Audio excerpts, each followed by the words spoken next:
6 वर्षांपासून चोरीला गेलेली दुचाकी चोरट्यांसह ताब्यात घेण्यामध्ये युनिट क्रमांक 2च्या पथकाला यश आलंय। युनिट क्रमांक 2चे हवालदार विशाल पाटील यांना मिळालेल्या गोपनीय माहितीनुसार 5 ते 6 वर्षांपासून एक इसम विनाप नंबरची हिरो कंपनीची प्लेझर ही चोरीची मोपेड गाडी स्वतःजवळ बाळगून वापरत असल्याची गोपनीय माहिती प्राप्त झाल्यामुळे वरिष्ठ पोलीस निरीक्षक विद्यासागर श्रीमणवार यांच्या मार्गदर्शनाखाली पोलीस हवालदार विशाल पाटील, गुलाब सोनार, नंदकुमार नांदुडीकर, सुहास क्षीरसागर, शंकर काळे, पोलीस नाईक नितीन फुलमाळे, पोलीस अंमलदार संजय पोटिंदे, प्रवीण वानखडे आदींनी सापळा रचून कारवाई करून रोहित राजेंद्र पगारे राहणार भगवती अपार्टमेंट काठेगल्ली याला प्लेझर गाडीसह ताब्यात घेऊन चौकशी केली असता त्याने त्याचे साथीदार राहुल देवीदास मुसळे राहणार अंबिका अपार्टमेंट त्रिमूर्ती चौक सिडको यांनी 5 ते 6 वर्षांपूर्वी सिटी सेंटर मॉलच्या मागच्या पार्किंगमधून चोरी केल्याची कबुली दिली आहे। या गाडीची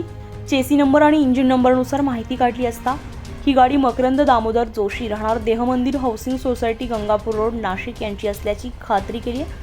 2018 मध्ये प्लेझर गाडी चोरी केल्याची तक्रार गंगापूर पोलीस स्टेशन येथे केली होती।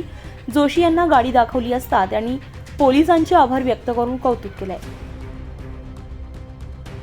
उत्तर महाराष्ट्र लाईव्हसाठी नितीन चव्हाण, सिडको।